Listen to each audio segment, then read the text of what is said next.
मामी, दुशासन से कहा उस दुर्योधन ने, जा उस पांचाली को लेकर के आ और ला करके मेरी जंगा पर बिठा। भरी सभा के अंदर जान ठोकी उस दुर्योधन ने।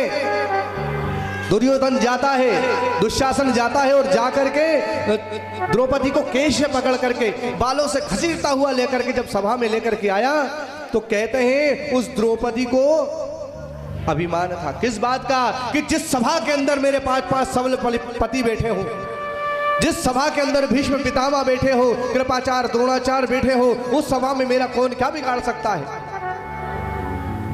जब लेकर के आया कौन? दुशासन जाकर के अपने पतियों के पास में जाकर के गुहार लगाती है। 5 पति तो अपने आप को पहले ही हार चुके थे, दास बन चुके थे, उसकी सहायता नहीं करते।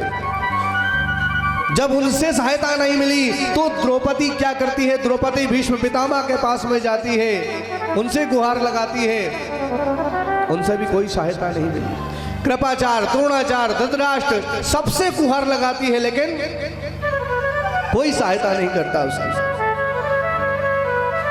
दुशासन ने साड़ी पकड़ी, उसने सोचा कि जब ये मेरे संसार के अपने नहीं है, मैं भी एक छत्राणी हूं, मैं अपनी रक्षा स्वयं कर सकती हूं। लेकिन उस दुशासन के अंदर 10,000 हाथियों का बल था।